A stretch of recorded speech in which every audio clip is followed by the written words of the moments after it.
Assalamualaikum warahmatullahi wabarakatuh. Bismillahirrahmanirrahim. Wassalatu wassalamu ala Rasulillah Muhammad ibn Abdillah wa ala alihi wa sahbihi wa man wala wa man tabi'ahum bi ihsanin ila yaumil qiyamati wa ba'du. Fa inna asdaqal hadithi kitabullah wa khairu hadi Muhammadin sallallahu alaihi wasallam. Wa syarrul umuri muhdatsatuha fa inna kulla muhdatsatin bid'atun wa kulla bid'atin dhalalatun wa kulla dhalalatin finnar. Alhamdulillah pada siang hari ini ya saya masih ditembak ya.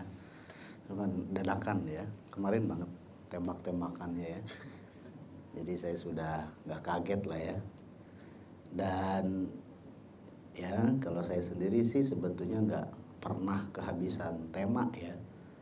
Kenapa? Karena semenjak saya ngisi kajian di sini saya selalu request kajian tafsir aja ya. Nerusin kajian tafsir yang di detik.com dulu ya. Detik.com juz 30 udah selesai malah. Tahu tuh anaknya pada kemana ya. Ada nggak ada ya? Gitu. Udah selesai juz 30. Cuman di MBM ya belum semua. Jadi nggak bakal kehabisan tema. Kenapa? Karena ya Al-Qur'an itu ada 6.232 ayat kurang lebih lah ya.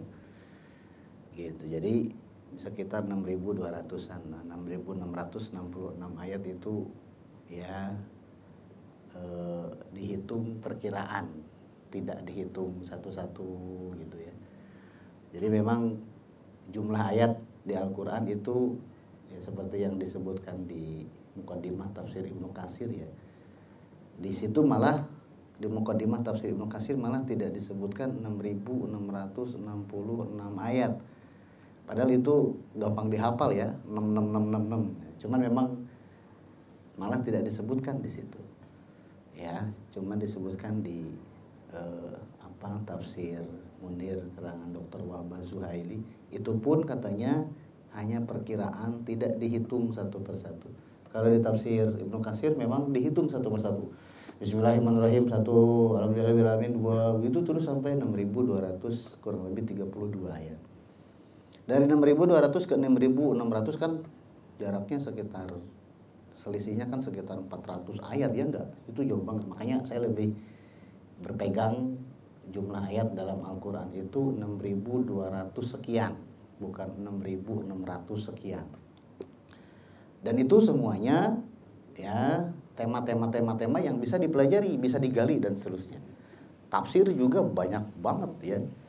Cuman memang untuk kajian saya sering menggunakan tafsir Al-Qurtubi karena memang cakupannya yang lumayan luas ya. Kitab-kitab tafsir banyak yang sudah diterjemahkan, dan kalau tidak salah tafsir Al-Qurtubi itu sudah ada terjemahannya. Jadi bisa, cuma saya belum ngecek terjemahannya bagus apa enggak gitu ya. Kadang orang ya kalau orientasinya profit, yang penting kitab gede terjemahin jual.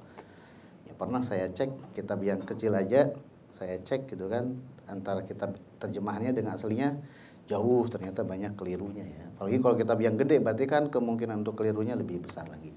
Jadi mendingan bawa kitab yang aslinya saja, lebih aman. Terus yang kedua juga biar kelihatan lebih mustad. Saya pakai sarung malah. Gitu. Biar kelihatan lebih mustad lah ya. Ada kitabnya, ada pakai sarung. Ya, cuma nggak pakai sorban aja ya. Terus pakai imamah gitu ya. Cium tangan semua ntar. Gitu. Saya sih sudah pas kemarin ditembak itu untuk kajian itu, saya udah curiga nih kayaknya kajiannya mengenai Yahudi nih lagi rame ya. Yahudi dikit lagi Abu Ubaidah, ujung-ujungnya kan ke situ, ke Abu Ubaidah ya.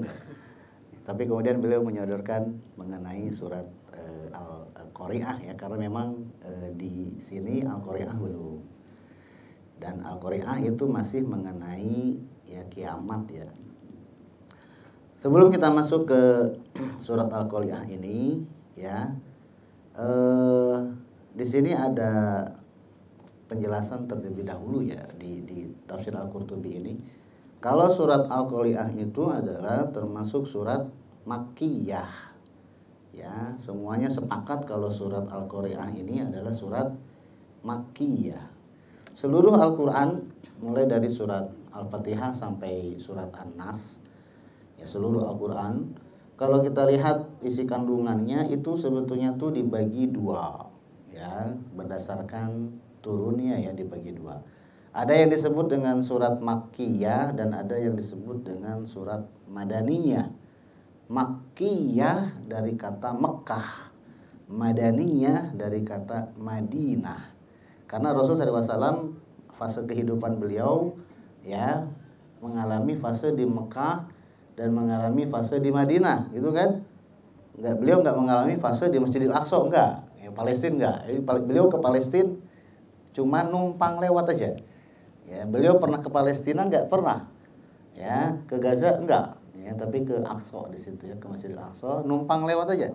Numpang lewat, habis itu naik ke atas, turun lagi, balik lagi. Jadi beliau di Masjidil Aqsanya ya hanya sebagian malam aja, nggak sampai 24 jam enggak. Jadi cuma sebentar aja. Ya. Dan kenapa Masjidil Aqsa disebut Masjidil Aqsa? Karena secara bahasa Aqsa itu artinya adalah abad yang paling jauh. Karena ketika Rasulullah SAW hidup, masjid yang paling jauh dari Rasulullah itu adalah ya Masjidil Aqsa, jauh banget. Belum ada Indonesia belum. Di Indonesia belum ada masjid.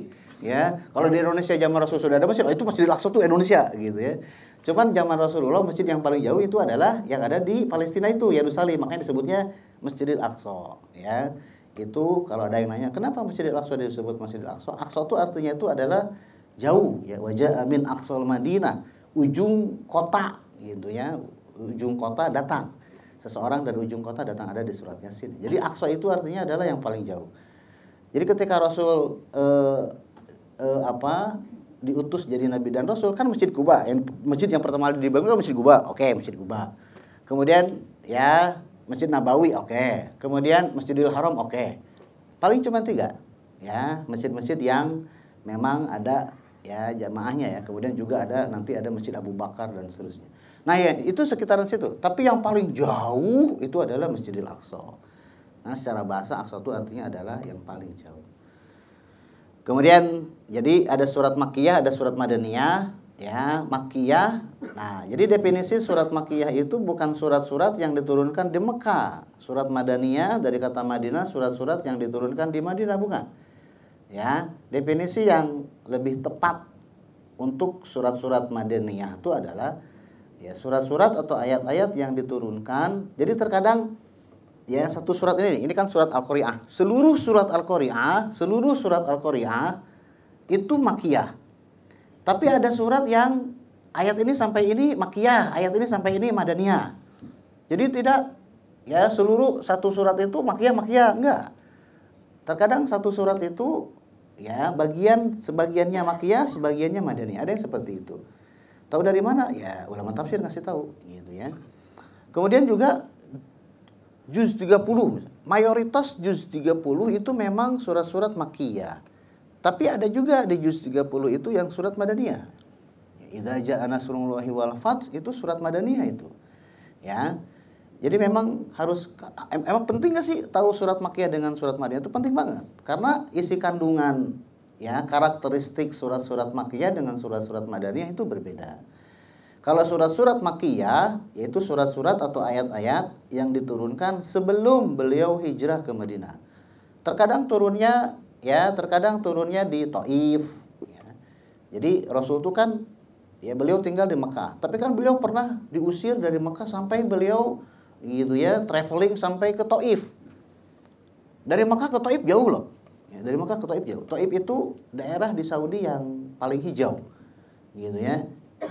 Petani gitu ya, ada pohon kelapa dan itu tuh di Thaif tuh udah jadi kalau di Mekah panas, Thaif itu masih adem ya, jadi Thaif itu ya daerah yang rada agak ke selatan ya, dingin banget. Nah jadi Rasul tuh pernah ke Thaif, turun ayat di Thaif ya, jadi yang dimaksud dengan surat Makkiyah itu bukan surat-surat yang diturunkan di Mekah, enggak, tapi surat-surat yang diturunkan kepada Rasulullah sebelum beliau hijrah. Surat Madaniyah, surat-surat yang diturunkan setelah beliau hijrah. Ya, terserah apakah beliau di Madinah atau bahkan beliau di Mekah. Idza ja'a nasrullahi wal fath itu turun ketika beliau di Mekah tapi setelah hijrah.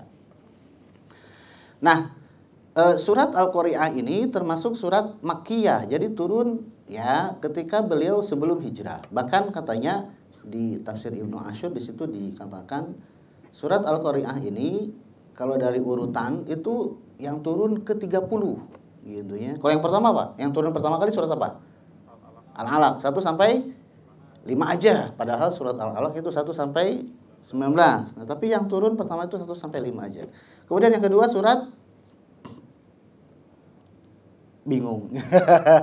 Ayat surat apa? Surat Al-Mudaththir 1 sampai 7. Ya ayyuhal mudaththir, ya kum fa'anzir wa rabbaka fakabbir dan seterusnya. Dengan surat Al-Alaq dengan wahyu yang pertama surat Al-Alaq 1 sampai 5 Rasul diangkat jadi nabi. Ya, Muhammad bin Abdullah diangkat jadi nabi. Jadi ketemu dengan malaikat Jibril udah jadi nabi. Ya, bawa syariat atau enggak udah jadi nabi. Kemudian dengan surat Al-Mudaththir ayat 1 sampai 7 karena di situ ada perintah kum fa'anzir, bangun kasih peringatan orang-orang, maka jadi nabi, jadi rasul. Jadi setiap rasul itu pasti nabi, tapi tidak setiap nabi itu rasul. Ya, rasul berarti derajatnya lebih tinggi daripada nabi. Secara bahasa pun beda. Nabi artinya adalah yang mendapatkan kabar dari malaikat Jibril. Rasul artinya utusan. Jadi utus ke orang-orang. Jadi kalau nabi itu dapat kabar untuk keluarganya sendiri cukup. Orang-orang dekat. Tapi kalau rasul mau nggak mau harus keluar rumah, ngajak tetangga dan seterusnya. Ya, resiko dilemparin dan seterusnya, ya udah resiko. Jadi rasul itu lebih berat tugasnya daripada nabi. Setiap rasul pasti nabi, tapi tidak setiap nabi itu rasul. Nah, Muhammad bin Abdullah SAW diangkat jadi nabi. Kemudian dari surat Al-Alaq ke surat Al-Mudaththir itu jaraknya sekitar 3 bulan. Ya, 3 bulan karena setelah mendapatkan surat Al-Alaq itu vakum, 3 bulan kosong. Jadi dulu, nah 3 bulan berikutnya surat Al-Mudaththir diangkat jadi rasul. Terus. Nah, urutan yang ke-30 surat Al-Qari'ah ini. Surat Al-Qari'ah ini turun ya sebelum surat Quraisy ya, kemudian setelah surat Al-Qiyamah. Seperti yang disebutkan oleh Ibnu Asyur ya di dalam tafsirnya ya Tahrir wa Tanwir. Kemudian di sini jumlah ayatnya, ini juga jumlah ayat surat Al-Qari'ah ini ya beda-beda. Ada yang mengatakan ya 10 ayat. Ya, kemudian ada yang mengatakan 11 ayat gitu ya. Nah, kemudian juga ya ada yang mengatakan 9 ayat. Yang kita pakai adalah yang 11 ayat. Yang 11 ayat itu justru ngikutin ulama Kufah ya. Yang mengatakan ya 10 ayat yaitu ngikutin ulama Makkah dan Madinah. Nah, kalau di kita kan coba lihat di Al-Qur'an masing-masing ya. Al-Qari'atu mal Qari'ah itu jadi 1 ayat apa 2 ayat? Ya. Al-Qari'ah 1 ayat, mal Qari'ah 1 ayat. Nah, berarti 11. Tapi kalau Al-Qari'atu mal Qari'ah 1 ayat, nah berarti 10 ayat. Pusing? Bagus kalau pusing ya, berarti mulai loading ya. Gitu. Ini kalau misalkan pusing enggak? Enggak. Ngerti enggak? Enggak. Bingung saya gitu ya. Saya yang pusing. Kalau ya di seluruh halakoh bahasa Arab yang saya pegang pasti saya tanya seperti itu. Pusing enggak? Pusing. Bagus berarti karena dia lagi ngeloading dia. Sedang mencerna informasi ya. Kemudian bismillahirrahmanirrahim di sini Allah Subhanahu wa taala memulai dengan Al-Qari'ah ya. Dan Al-Qari'ah ini ya salah satu nama dari nama-nama hari kiamat. Jadi hari kiamat itu yang sering kita dengar kiamat ya, sudah jadi bahasa Indonesia. Kiamat pakai K, kiamat padahal ya pakai T ya. Kenapa hari kiamat disebut hari kiamat? Kiamat itu dari kata qama yaqumu qiyam, berdiri. Ya, dari duduk berdiri itu qiyam, disebutnya itu qiyam. Makanya disebut hari kiamat itu karena dibangkitkan ya orang-orang yang asalnya di dalam kubur diberdirikan, bangun, berdiri, kemudian nyari-nyari. Kenapa? Makanya disebut dengan hari kiamat. Kenapa? Karena mereka berdiri. Ya, kan orang itu kan meninggal, kemudian dikubur di dalam tanah, gitu kan. Kemudian badannya hancur, ya, jadi tulangnya sampai jadi rapuh, gitu ya. Tapi nggak pernah hancur semua, selalu disisakan ya tulang ekor. Ya, tulang ekor itu nggak pernah hancur. Kalau lihat ke hadis. Nah, nanti dari tulang ekor ini nanti Allah ciptakan lagi. Ya, nah ketika hari kiamat ya di tiupan ya tiupan yang pertama kan hancur semua tuh, dor, semuanya hancur gitu ya. Nah kemudian sepi, nggak ada apa-apa gitu ya. Bayangin sepi, nggak ada apa, nggak ada makhluk, nggak apa, semuanya meninggal, hancur semua. Ya makanya di situ ketika sepi itu Allah mengatakan ya Ainal Jabbar, Ainal Qahar, ya di mana para penguasa, di mana raja-raja dan seterusnya ya. Ya tinggal Allah sendiri. Dan kemudian akhirnya tiup. Jadi memang ada, apakah semua malaikat itu ya meninggal semua? Enggak ternyata ya. Tidak semua malaikat itu ya binasa ketika hari kiamat. Ada beberapa malaikat yang tidak binasa, seperti misalkan ya malaikat Hamalatul Arsy, malaikat yang membawa al-arsh. Al-arsh itu ya semacam singgasana lah kalau di manusia itu ya. Nah itu tidak diwafatkan ya. Malaikat Jibril sendiri diwafatkan. Katanya malaikat Jibril diwafatkannya paling terakhir. Kemudian itu dibangkitkan sebuah manusia, ditiup lagi.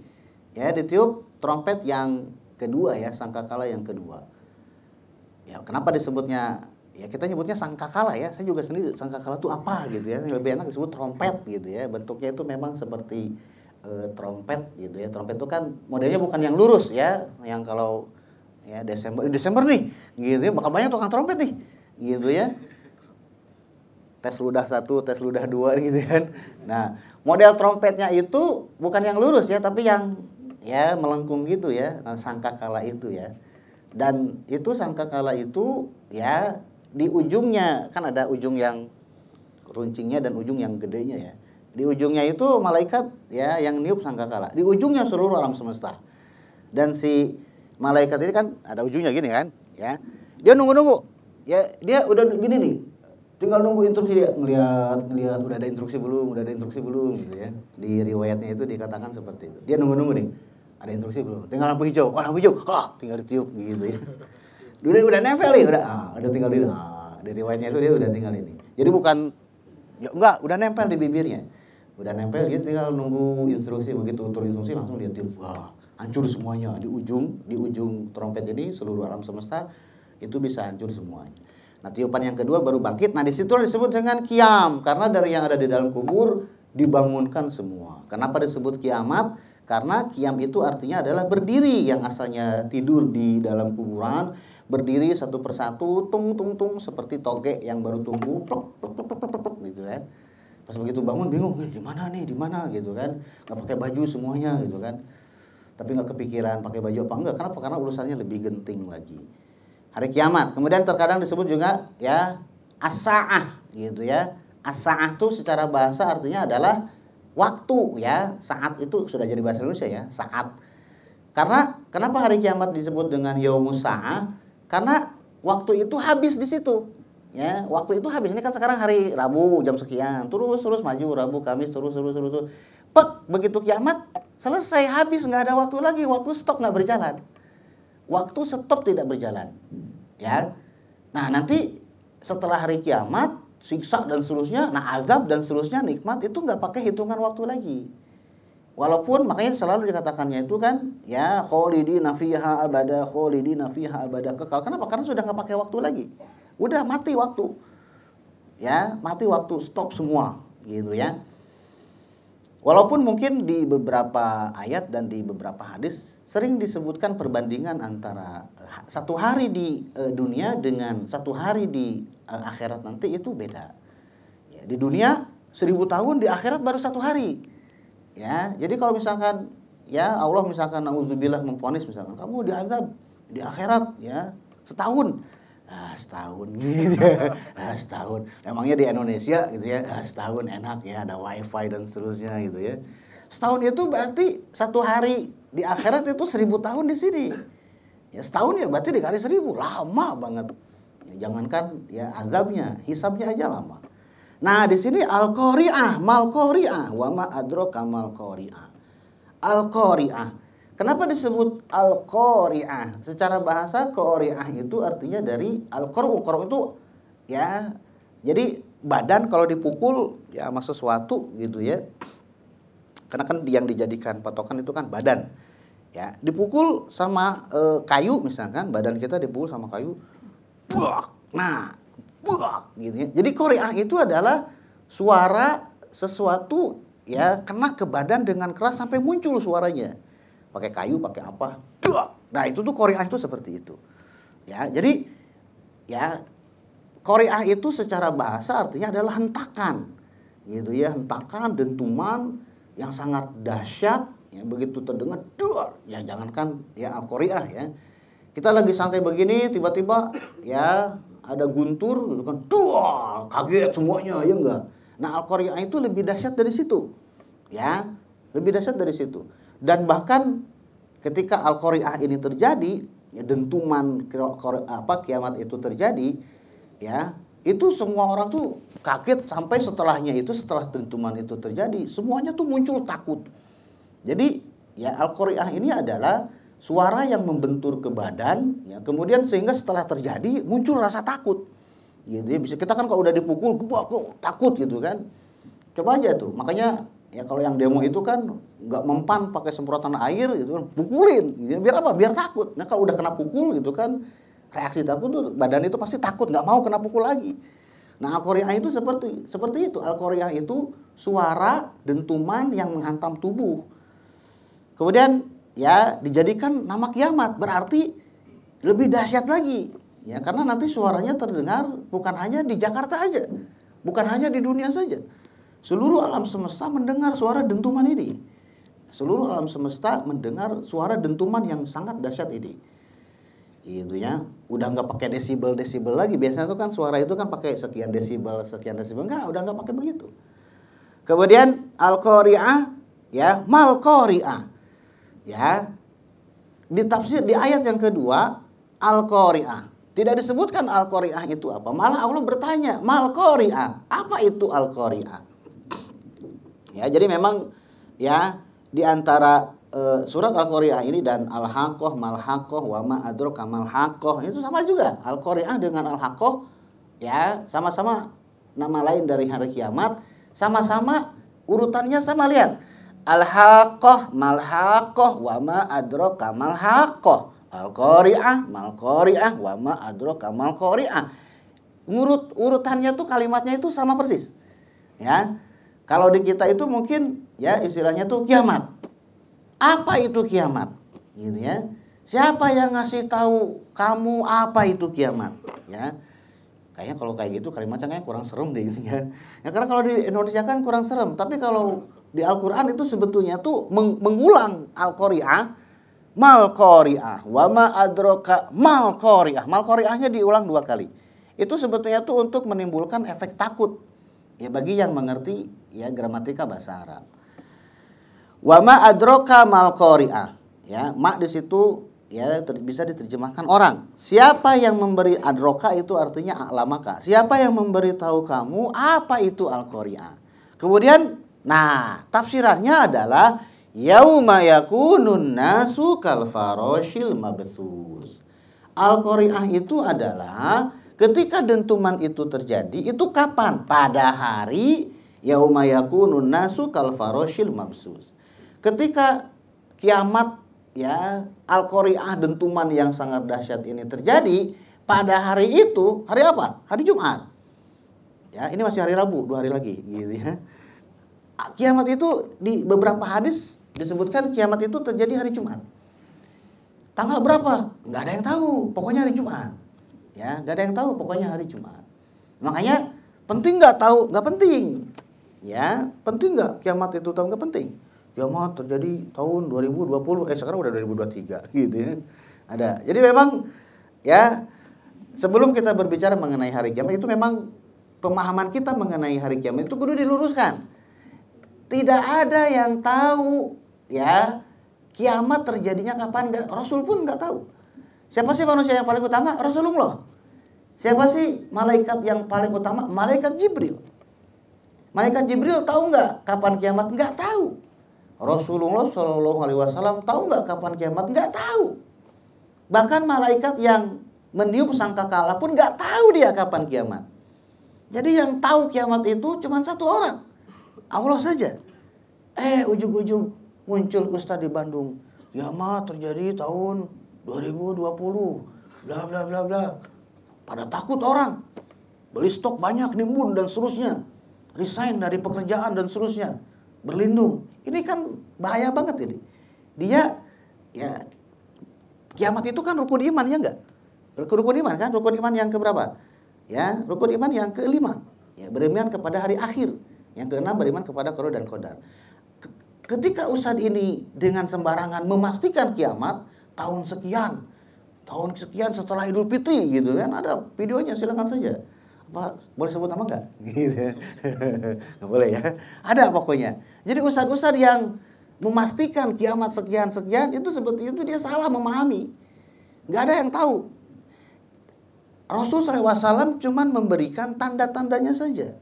Ya, tanda-tanda dan tanda-tanda kiamat dari sejak zaman Rasulullah itu sudah ada. Diutusnya Rasulullah sendiri itu adalah tanda-tanda kiamat, bumi udah tua.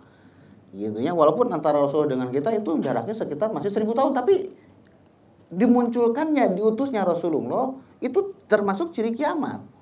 Nah, dari Rasulullah ke kita aja masih 1000 tahun. Jadi kita nggak tahu apakah kiamat yang jedar-jeder alam semesta dan seterusnya, apakah besok Jumat, apakah Jumat tahun depan, nggak ada yang tahu. Apakah 1000 tahun lagi, nggak ada yang tahu. Kita tidak boleh memastikan, ya sembarangan. Tapi berdasarkan nggak ada yang tahu. Gitu ya, makanya kalau ada ini bukan ulama ustadz lagi, bukan ulama ustadz lagi. Mending kalau ulama terkenal ini ustadz doang. Gitu ya, memastikan kiamat tahun sekian dan seterusnya, itu tidak boleh. Karena bisa merusak rukun iman. Ini yang berbahaya, bisa merusak rukun iman. Ya, nah, ketika hari itu terjadi, dentuman terjadi, yaitu hari Jumat, ya bisa dipastikan adalah hari Jumat. Hari Jumatnya kapan nggak ada yang tahu. Yakunun nasu kal faroshil mabsus. Maka annas orang-orang ya seperti al faroshil mabsus. Ya, ada yang mengatakan faros itu kupu-kupu, ada yang mengatakan laron, ya. Kemudian mabsus itu terpencar berai, gitu ya. Kal faroshil mabsus, terpencar berai. Artinya apa? Kenapa terpencar-pencar? Karena saking paniknya, lari kemana lah dan seterusnya gitu ya. Ya kurang lebih seperti yang ya difilmkan di film-film lah ya. Seperti yang kalau ada terjadi dan seterusnya gitu ya. Film yang mungkin rada mendekati itu film apa ya? 2012 ya. Dulu gitu kan. Wah, 2020 udah panik itu. Dan karena muncul filmnya lagi gitu kan. Jedar dan seterusnya, orang pada lari dan seterusnya. Kurang lebih seperti itu, walaupun mungkin realitanya nanti lebih dahsyat lagi. Yauma yakunun nasu, pada hari itu orang-orang. Nah, ini orang-orang yang ngalamin kiamat. Orang-orang yang mengalami kiamat itu adalah orang yang paling jelek. Ya, orang-orang yang paling jelek. Jadi jangan kepo, gue pengen nonton kiamat, mau gue rekam, bikin konten, jangan. Gitu ya. Orang kan zaman sekarang dikit-dikit konten. Kecelakaan dikit bukan nonton, bukannya nolongin, konten dulu. Wah, ada kecelakaan dulu, ditolong enggak? Gitu ya. Ini takutnya kebiasaan seperti ini takutnya nurun, dan memang nurun kan. Generasi muda kita lebih parah lagi bikin kontennya. Ya, ada gempa, ada apa, bukannya nyelamatin, bikin konten dulu. Lagi gempa nih dan seterusnya. Kita bisa lihat, ya sisi bagusnya kita bisa ngeliat likuifaksi itu seperti apa ya enggak?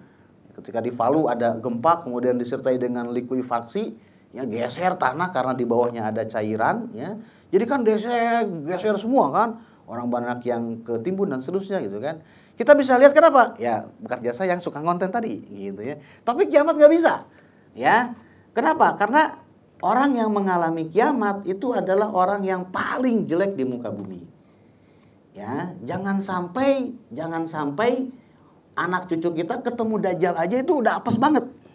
Ya, anak cucu kita ketemu Dajjal aja, Dajjal kan sebelum kiamat, itu sudah apes banget. Kenapa? Karena kita tidak tahu anak cucu kita ini apakah akan selamat dari fitnah Dajjal atau enggak. Ya, katanya kalau Dajjal itu kalau disodorin air berarti isinya api, disodorin api isinya air. Segampang itu gitu ya. Belum tentu prakteknya. Dajjal yang kecil aja kan kita kadang masih tergoda. Ya. Boikot produk di diskon, enak nih diskon gitu ya, rame-rame boikot, dia tertinggal. Baru fitnah diskon aja gitu ya, produk-produk yang diboikot misalkan ya, kan ada beberapa yang diboikot kan, dan bahkan ya di Maroko itu sampai hengkang gitu ya, sampai hengkang si pabrik kopi itu ya, sampai hengkang dari Maroko, kan berarti kan berhasil ya. Nah, jangankan fitnah Dajjal, fitnah diskon produk-produk yang diboikot aja kita masih gagal.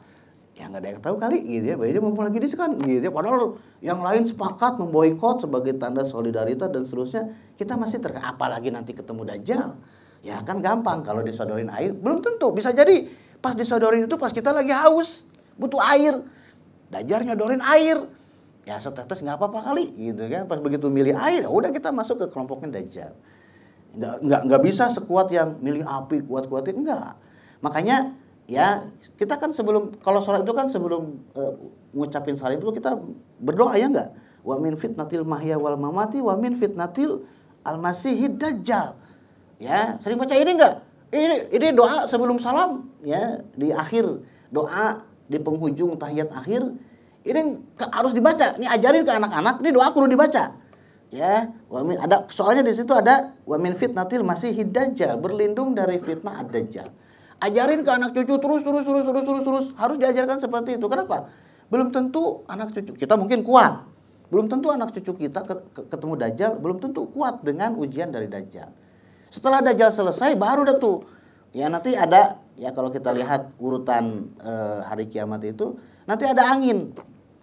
Nah, seluruh orang yang di dalam hatinya masih ada keimanan, begitu dia terkena angin sepoi-sepoi ini, yang lagi panas kemudian ada angin lewat. Nah, seperti itu rasanya.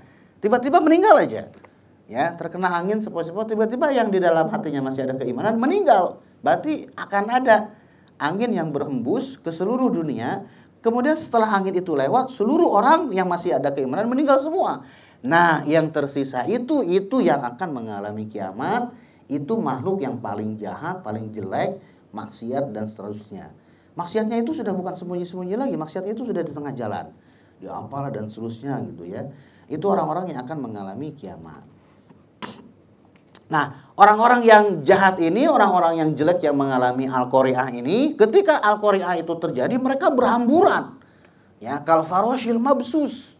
Seperti laron ya, yang emang ada laron yang kan ada beberapa hewan itu yang ya terbangnya itu rapi. Ya kan? Ada yang bebek terbang ngebentuk huruf apa, ikan ngebentuk apa. Laron itu enggak. Laron kalau ada lampu ngeng gitu ya. Kita tepuk satu datang temennya 10 gitu kan. Jadi dia nggak beraturan dia. Nah, manusia ketika al-qari'ah itu terjadi panik, itu berhamburan kemana-mana. Ya. Kemudian watakunul jibalu kal'ihnil manfush. Kemudian ketika al-qari'ah itu terjadi bukan cuma manusia aja yang berhamburan. Tapi lihat, manusia berhamburan wajar karena manusia punya kaki. Mobile bisa kesana kesini berhamburan biasa. Yang jadi masalah adalah watakunul jibalu kal'ihnil manfush. Ini yang berbahaya. Dan pada hari terjadinya kiamat jibal, bukan jabal, jibal. Kalau jabal ya itu gunungnya satu, tapi kalau jibal itu gunungnya banyak. Gunung-gunung seluruh pegunungan yang ada di muka bumi kal'ihnil manfush. Ketika al-qari'ah terjadi, mereka itu seperti al-ihn. Al-ihn itu ya bulu kambing ya. Bulu kambing kan halus ya, suka dijadiin wall, ya bahan untuk wall. Kemudian ditiup, seperti itu. Bayangin gunung, padahal gunung itu kan termasuk pasak bumi ya enggak? Gunung itu punya akar yang masuk ke dalam bumi. Ya. Nah, kalau misalkan gunungnya goncang, wah bumi gempa, makanya ada ya gempa vulkanik ya kan? Ya, karena berkaitan dengan gunung ini. Nah, gunung satu biji ya bergoncang aja batuk, gempanya kemana-mana. Nah, pada hari terjadinya al-qari'ah watakunul jibalu, gunung-gunung yang ada di seluruh permukaan bumi ini bukan cuma bergerak berdehem batuk, bukan, tapi hancur berhamburan ke atas ke bawah dan seterusnya. Jadi likuifaksi yang kemarin itu nggak ada apa-apanya. Ya, gunung-gunung yang dari semenjak ya orang itu lahir kita tahu gunung itu ajeg. Ya, goyang dikit tapi dia terlihat oleh kita tuh ajeg. Nah, nanti seperti kal'ihnil manfush. Seperti bulu ya domba ya digenggam, ditiup, berhamburan. Kalau manusia berhamburan ya punya dua kaki. Gunung nempel, gunung yang akarnya nempel ke permukaan bumi, ketika terjadi al-qari'ah, gunung itu seperti bulu yang dihambur-hamburkan. Ini kayaknya kajiannya terlalu serius ya, jadi rada ngeri-ngeri sendiri nih. Gitu ya. Antum milih kajiannya al-qari'ah sih. Jadi saya terbawa suasana ini. gitu ya. Jadi seperti itu. Oke, kemudian apa yang terjadi setelah hancur dan seterusnya, bahkan gunung yang sangat perkasa kuat, akarnya nancap ke permukaan bumi. Ketika terjadi al-qari'ah berhamburan seperti bulu, apa yang akan terjadi? Oke, setelah itu reda, kemudian fa'amma man thaqulat mawazinuhu. Kemudian ketika itu ya reda, kemudian sepi, dibangkitkan lagi, ya, kemudian ya ngantri dan seterusnya gitu ya. Nggak langsung disidang, ya. Nggak langsung disidang. Makanya ya karena saya udah beberapa kali pernah disidang ya, razia. Gitu ya. Lama banget di Jakarta Timur tuh kan, nomor antrian 200 sekian, buset, 200 sekian. Baru mulai 70, lama bener gitu ya. Lama gitu kan, datang pagi karena mau ngambil nomor kan. Pagi mau ngambil nomor aja saya pikir jam 8 udah terlalu pagi ya, ini jam 8 cukup deh gitu kan. Berangkat dari sini jam 7 nyampe ke Jakarta Timur, pengadilan Jakarta Timur jam 8. Oh kayaknya masih pagi, udah banyak, dapat antrian 200, lama bener, sampai jam 1 baru disidang, lama, ngapain? Ya udah keliling gitu kan, ngabisin jajan dan seterusnya. Nah orang ketika di kiamat juga sama seperti itu, lama dibiarin dulu, kan bangun tuh kiamat, peletak-peletak, langsung divonis enggak, dibiarin dulu. Matahari yang asalnya jauh dideketin, jadi tinggal 7 tombak. Kita dengan matahari sekarang berapa jaraknya? Ya. Satu satuan astronomik atau kurang lebih 150 juta kilometer.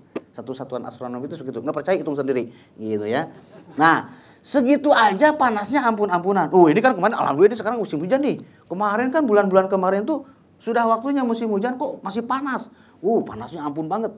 Ampun-ampunan banget. Hampir aja saya bikin ya telur di atap ya asrama, saking panasnya ya. Enak sih gitu kan. Sampai beberapa sumur itu kering. Panas banget. Itu padahal jaraknya 150 juta kilometer. Disebutnya dengan satu satuan astronomik ya. Nah, matahari segitu aja panas banget. Nah, nanti hari kiamat itu ketika dibangunkan, ya orang sudah dibangunkan, dibangkitkan semua, nggak langsung diponis, didiamin dulu. Didiamin dulu, biarin aja dulu. Gitu ya. Berapa lama? Nggak ada yang tahu lamanya segimana. Matahari yang asalnya jauh dideketin cuman 7 tombak, deket banget.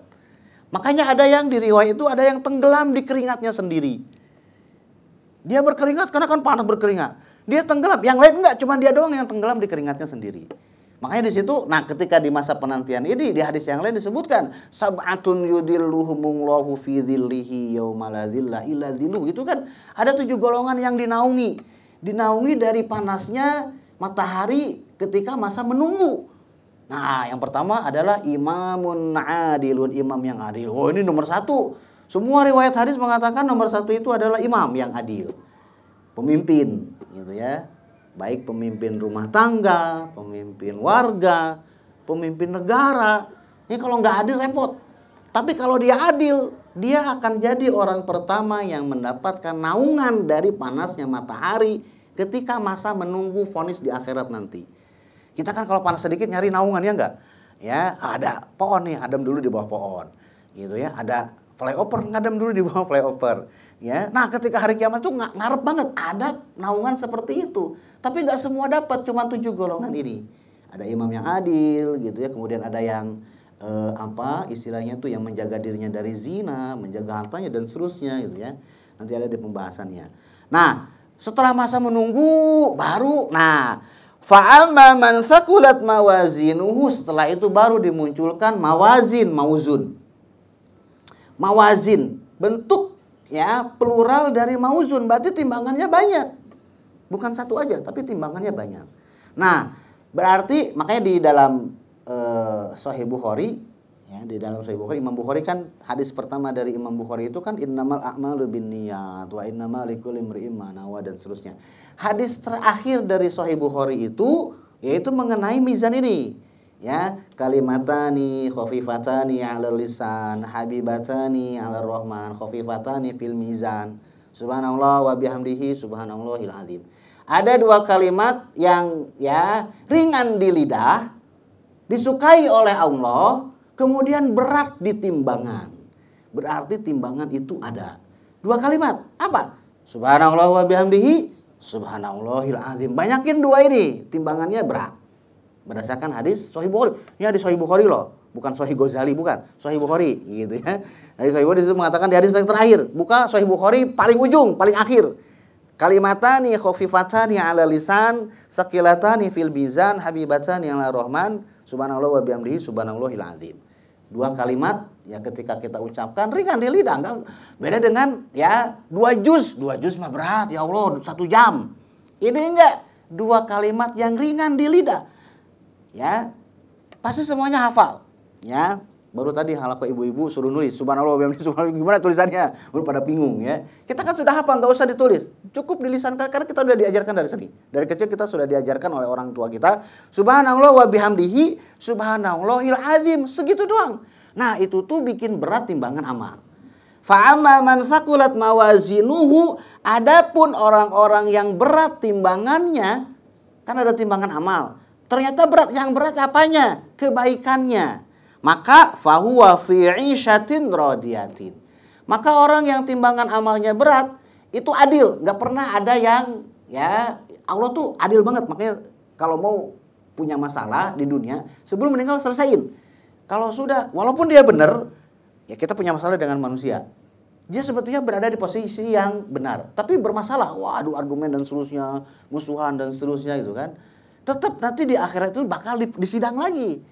Mendingan sidang di dunia, selesaiin perkara di dunia. Makanya istilahnya itu orang yang di dalam hatinya nggak pernah punya masalah dengan orang lain itu dipuji oleh Rasulullah. Ya enggak? Rasul kan pernah ngomong ya enggak, lagi ngumpul begini, ini lagi ngumpul lagi pengajian. Nah, Rasul kan biasanya itu pengajiannya itu setelah sholat. Ya, Rasul ngadain pengajiannya itu setelah sholat. Pas nih, ini kebiasaan bagus nih, habis sholat duhur kajian. Ya, jangan habis sholat asar pada pulang gitu ya. Habis sholat subuh nih, habis sholat duhur kajian, itu kebiasaan Rasulullah. Setelah sholat 5 waktu baru kajian.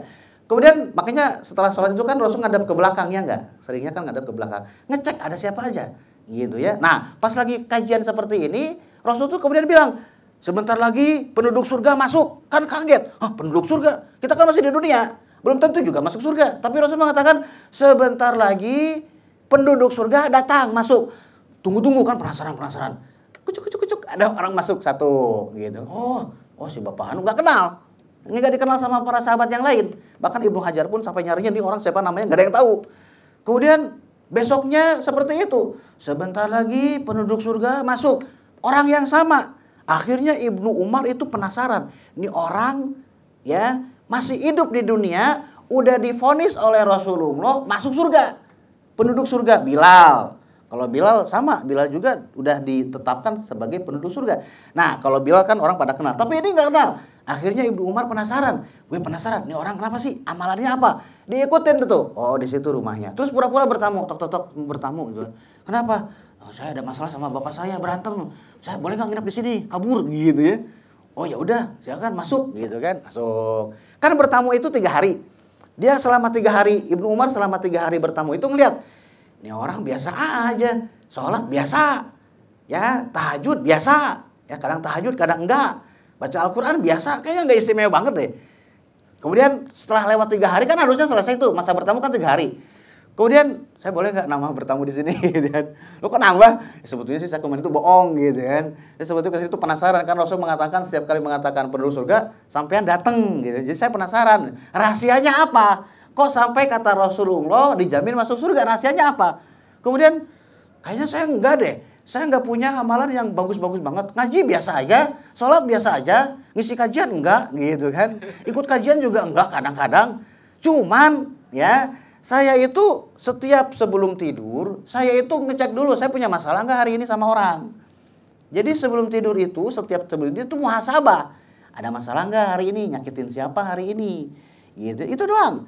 Kenapa? Karena di akhirat itu urusan di dunia yang belum selesai, diselesaikannya tuh di akhirat. Makanya yang mendapatkan ketidakadilan di dunia, tenang, masih ada akhirat.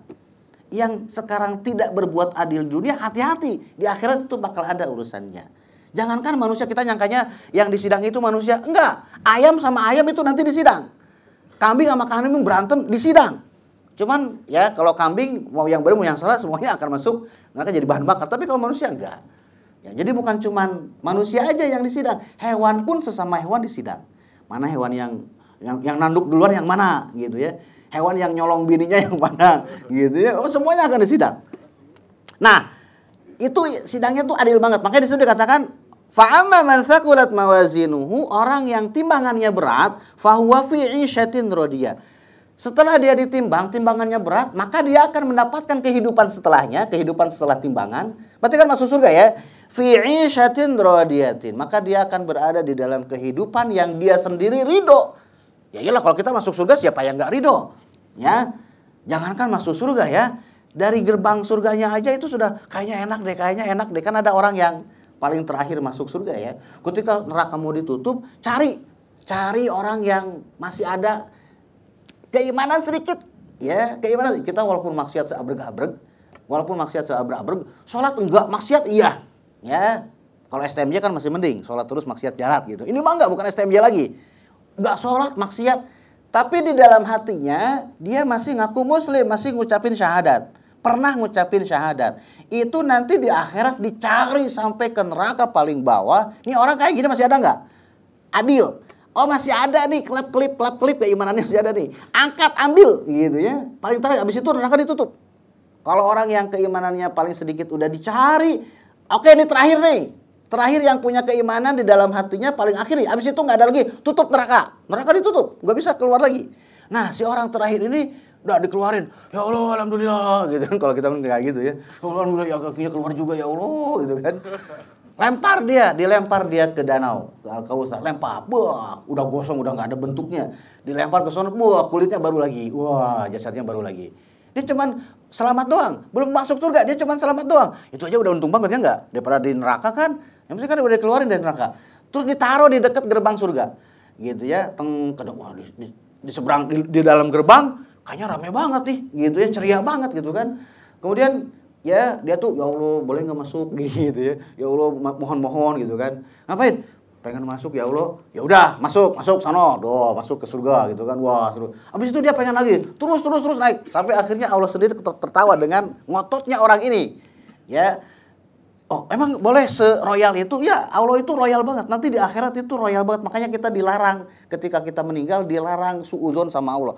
Husnudzon kepada Allah itu harus kita jaga sampai kita mau meninggal. Kenapa? Di akhirat itu Allah tuh royal banget. Kan di dalam hal itu disebutkan, Allah itu kan punya rahmat kasih sayang itu kan 10 ya enggak? 100, ya kan? Pernah dengar enggak hadisnya?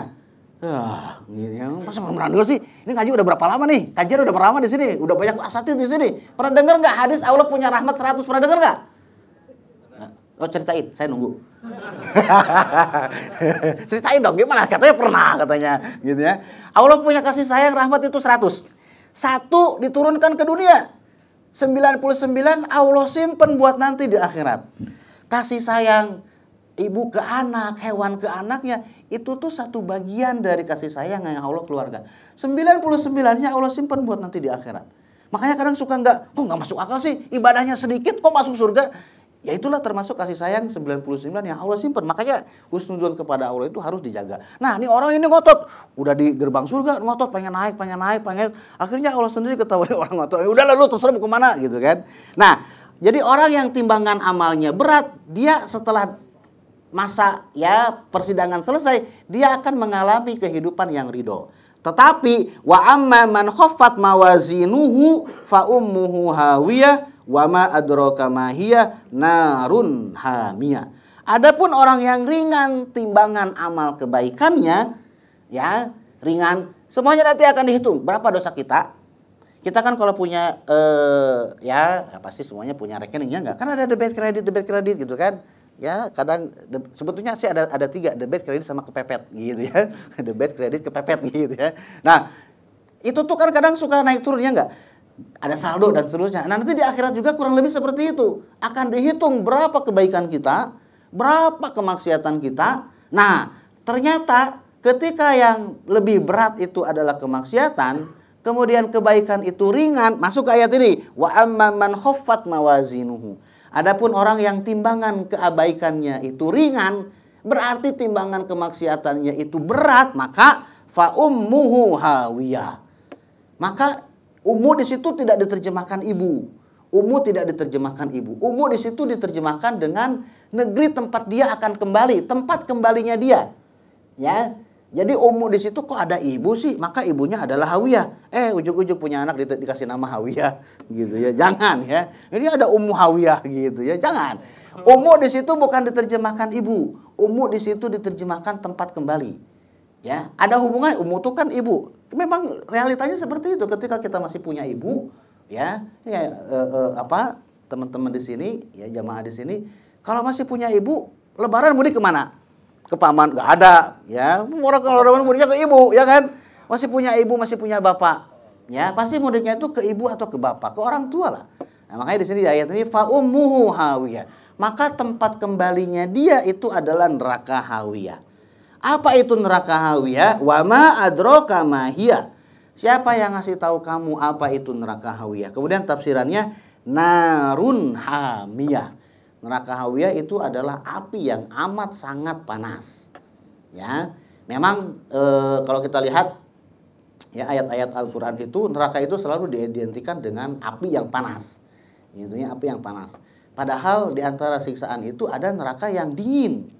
Ya, jadi siksaan kalau lihat ke hadis itu, siksaan di neraka itu ada yang dikasih panas banget, ada yang dikasih dingin banget. Makanya kita mungkin ya pernah dengar nggak ada siksaan yang dingin? Kita punya tuh siksaan itu panas, enggak ada siksaan yang dingin, tapi dinginnya dingin banget. Nah, di sini narun hamiyah ya, jadi hawiyah itu adalah narun hamiyah, api yang sangat-sangat panas. Kita kalau nyalain kompor ya, kompor gas warnanya apinya warna apa? Warna biru ya enggak? Biru itu bukan derajat api yang paling panas, bukan. Ya, kalau kita kan nyalain kompor ya, kalau misalkan bakar-bakaran, kan apinya kuning, oranye gitu kan. Nah, oranye itu nggak terlalu panas, itu standar lah. Ya, walaupun standar kalau dimasukin jari kebakar juga gitu ya. Nah, kemudian kita beli kompor gas. Kompor gas itu warnanya biru. Ya, berarti yang kuning dengan yang biru, panasan yang biru. Terus ada tingkatan panas. Api yang paling panas itu yang warna apa? Warna hitam. Di neraka itu apinya warna hitam. Ya, udah kayak Amaterasu gitu ya. Nggak paham ya, nggak ada temen yang berarti gitu ya. Jadi derajat api yang paling panas itu yang warna hitam. Makanya di neraka itu antara asap dengan api itu nggak bisa dibedain. Kenapa? Karena dua-duanya sangat panas. Gitu ya. Jadi surat Al-Qari'ah ini ya bercerita mulai dari ya kejadian kiamat, dentuman dan seterusnya. Kemudian juga nanti ada persidangan, kemudian nanti ada ujungnya kemana, ya. Jadi mulai dari disingkat, jadi cuman ya kejadian mulai dari dentuman kiamat sampai ke orang masuk surga atau masuk neraka disingkat di dalam 11 ayat ini. Mungkin itu yang bisa saya sampaikan ya dari materi ini. Udah jam 1 lebih ya. Ada yang mau ditanyakan nggak? Ada pertanyaan nggak? Ada pertanyaan? Ya, ada. Yang mengurutkan ayat-ayat di Quran sampai jadi sekarangnya siapa saja? Ya, pertanyaan yang bagus. Serat. Ya. Nah, yang kedua, kenapa ada nama yang beda cuma maknanya sama gitu, kayak Al-Haqqah, Al-Qari'ah, Al-Qamah gitu. Oke, kita pertanyaan yang pertama dulu ya. Yang mengurutkan Al-Qur'an seperti sekarang itu siapa? Ya, urutan Al-Qur'an. Ini urutan surat atau urutan ayat? Ayat ini. Ya, beda. Ya. Kalau urutan ayat itu yang mengurutkan adalah Rasul SAW sendiri. Ya, jadi Rasul yang ngasih tahu. Jadi ketika turun ayat, Rasul itu kan cara menerima wahyu itu kan beda-beda. Ada yang malaikat Jibril datang ngajarin langsung. Yang pertama kan gitu, malaikat Jibril datang langsung ke Rasulullah dengan bentuk yang aslinya. Ya, bentuk asli malaikat Jibril di Sahih Bukhari disebutkan malaikat Jibril bentuk yang aslinya memiliki berapa? 600 sayap. Malaikat Jibril itu memiliki 600 sayap. Semakin banyak sayap berarti semakin mulia malaikat tersebut. Jadi makanya di ayat yang lain disebutkan uli ajnihatin masna wa thulatsa wa ruba'. Jadi ayat masna wa thulatsa wa ruba' itu bukan hanya masalah pernikahan aja, tapi juga masalah ya sayap malaikat. Jadi malaikat ada yang punya sayapnya 2, 3, 4. Nah, malaikat Jibril sayapnya itu 600.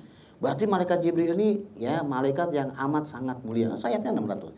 Satu sayapnya kalau dibentangkan timur barat ketutupin. Nah, Rasulullah itu berkesempatan melihat malaikat Jibril dalam bentuk yang aslinya. Ya. Nah, kemudian turun surat Al-Alaq 1-5.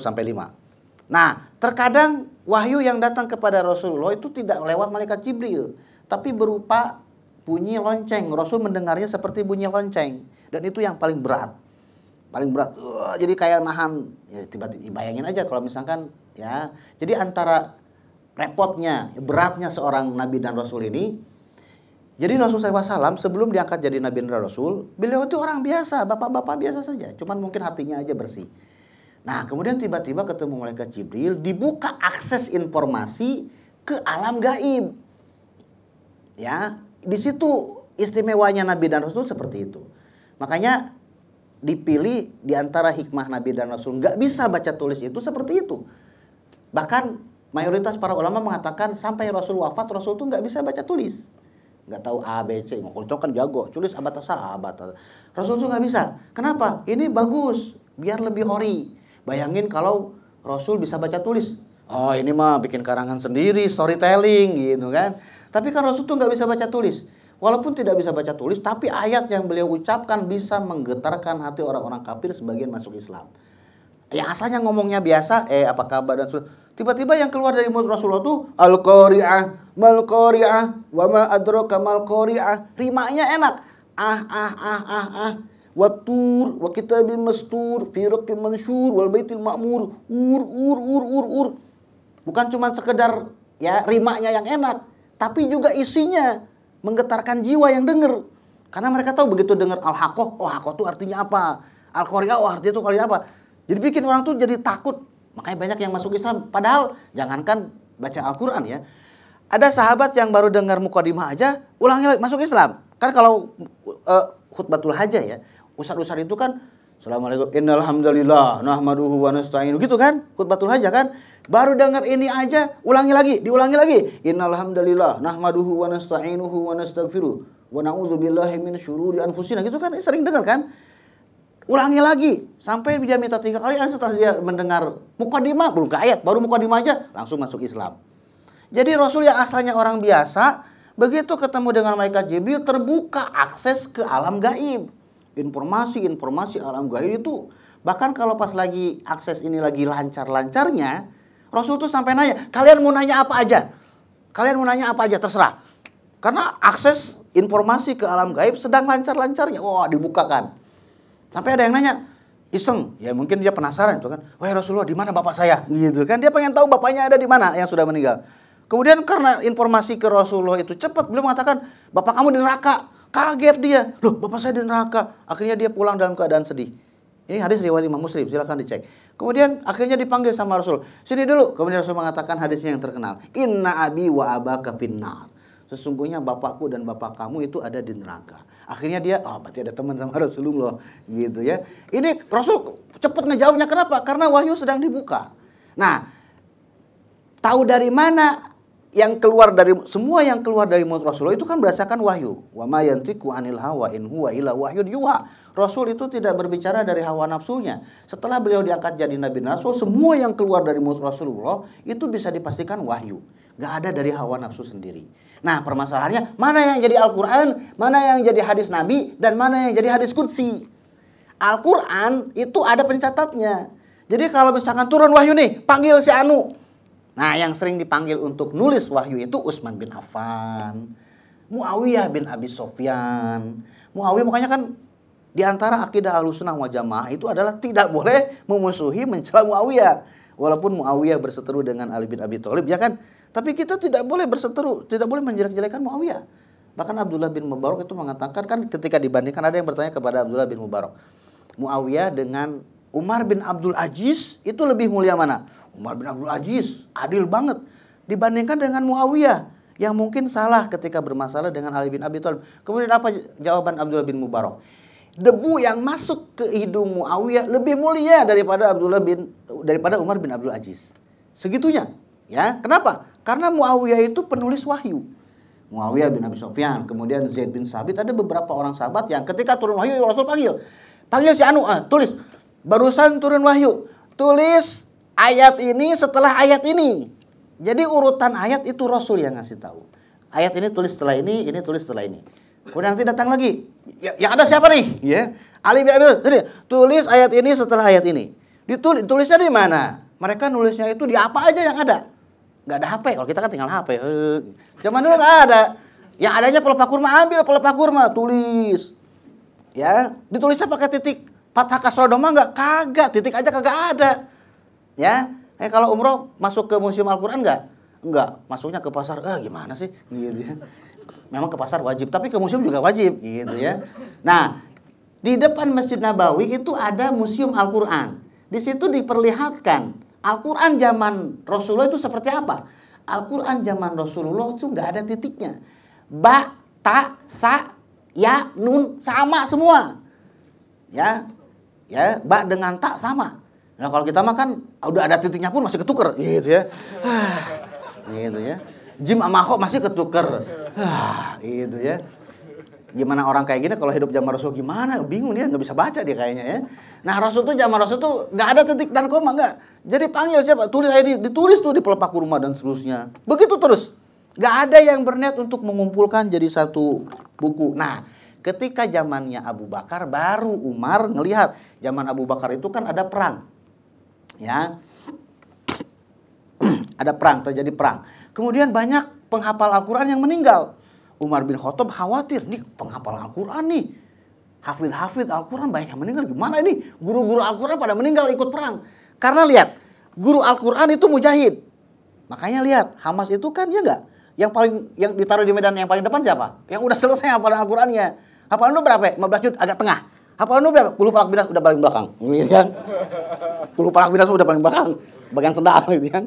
30 juz paling depan. Yang hafalnya 30 juz paling depan. Ini sunnah Rasulullah.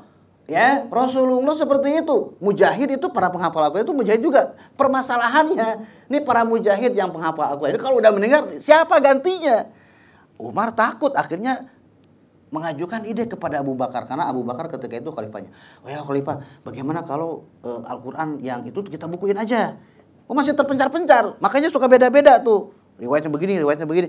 Akhirnya kata Abu Bakar tuh, bid'ah ini nggak pernah diperintahkan oleh Rasulullah. Rasul nggak pernah merintah, nggak pernah diperintahkan oleh Rasulullah, nggak pernah terjadi. Kemudian, tapi ini bagus kalau nggak kayak gini Al-Quran hilang. Akhirnya Abu Bakar istikharah. Akhirnya, yaudah memang bagus. Oke, siapa nih yang kerjain? Gue kan cuma punya ide, yang ngerjain kan bukan gue, yang lain. Akhirnya kita cari aja deh pemuda yang agak cerdas. Dipilihlah cari Zaid bin Sabit. Karena Zaid bin Sabit ini pinter banget. Ketika masih masa awal-awal perang, kan ketika Rasul berkirim surat ke Madinah dan seterusnya gitu kan. Zaid bin Sabit ini belajar bahasa Yahudi 10 hari. Bayangin coba, belajar bahasa Yahudi, bahasa Ibrani 10 hari doang. 10 hari langsung bisa. Saking pinternya. Nah, beliau kebagian akhirnya diperintahkan oleh Khalifah Abu Bakar As-Siddiq, kumpulkan Al-Quran yang dulu berceceran. Tugas berat. Sama nggak terima. Oh ini nggak pernah diperintahkan oleh Rasul, ini bid'ah. Kemudian diyakinkan oleh 2 orang, ya sahabat senior, akhirnya istirah, akhirnya nerima. Dikumpulkan. Yang asalnya bercerak-cerak itu dikumpulkan berdasarkan urutan. Rasul dulu pernah bilangnya kemana? Katanya di situ selain. Oke, dikumpulkan. Jadilah satu mushaf yang kita pegang sekarang, ya, mushaf Al-Imam. Dipegang, disimpan di Abu Bakar As-Siddiq. Abu Bakar meninggal. Ini disebut mushaf induk ya. Disimpan di Umar bin Khattab. Umar bin Khattab meninggal, disimpan di anaknya Umar bin Khattab, yaitu istrinya Rasulullah, Hafsah binti Umar bin Khattab. Disimpan di Hafsah. Umar meninggal, kemudian Utsman bin Affan naik jadi khalifah, ya. Kemudian ricuh lagi Al-Quran ini versi saya benar, versi saya paling benar. Akhirnya coba minta ke Ibunda Hafsah. Seluruh istri Rasulullah kita sebut dengan Ibunda Hafsah. Ada ibundanya, ini harus dibiasakan ya. Jangan, itu kan Aisyah mengatakan, Aisyah siapa? Aisyah tetangga lu gitu kan. Kalau Aisyah yang dimaksud adalah istri Rasulullah, Ibunda Aisyah, ya. Jangan Aisyah aja ya. Ibunda Aisyah. Nah, makanya Utsman bin Affan mengurus, dan memang itu kebiasaan, bukan hanya ide saya ya. Para sahabat memanggil istri Rasul itu dengan ibu. Lihat aja, ya ummu, manggilnya itu ibu. Ummu tuh ibu kandung, seperti ibu kandung. Makanya di Al-Quran itu wa azwajuhu ummahatuhum. Istri-istri Rasulullah itu adalah ibu bagi seluruh muslimin. Ada yang nikah sama ibunya nggak boleh. Makanya setelah Rasul meninggal tidak boleh ada yang menikahi istri. Kenapa? Karena tidak ada anak yang nikahin ibunya. Jadi setelah itu udah janda selamanya. Nah, kemudian kirim utusan minta Al-Quran ke Ibunda Hafsah. Kemudian ini sebetulnya Al-Quran kenang-kenangan dari ya bapak saya. Tapi karena memang genting, oke nih kasih pinjam, tapi nanti balikin. Nah, di copy paste oleh Utsman bin Affan, dibikin 7 kopian, dibikin 7, disebarin ke berbagai daerah. Mushaf yang asli dikembalikan lagi ke Ibunda Hafsah. Sampai sekarang yang kita pegang. Cuman yang kita pegang sudah gondrong, ada titik, ada koma, gitu ya, ada harokat, ada bendera dan seterusnya macam-macam yang dipelajari di ilmu tajwid. Itu pertanyaan yang pertama. Pertanyaan yang kedua mengenai nama-nama kiamat sesuai dengan karakteristiknya. Bukan berarti kiamatnya berkali-kali, enggak, kiamatnya sekali. Tapi karakteristik kiamat itu tergantung namanya. Misalkan hari kiamat disebut dengan Al-Qari'ah karena dentuman. Disebut dengan Al-Haqqah karena hak benar-benar akan terjadi. Disebut dengan As-Sa'ah karena begini. Banyak nama-nama hari kiamat itu sesuai dengan karakteristik. Kiamatnya satu, tapi lihat dari berbagai sudut pandang semua nama ini cocok. Misalkan hari kemerdekaan Indonesia, 17 Agustus kan hari kemerdekaan. Hari kemerdekaan, hari pembebasan, hari uang dan seterusnya, gitu ya. Ada pertanyaan lagi nggak? Ada pertanyaan lagi nggak? Nggak ada, udah saya capek. Subhanakallahumma wa bihamdika asyhadu an la ilaha illa anta astaghfiruka wa atubu ilaik. Assalamualaikum warahmatullahi wabarakatuh.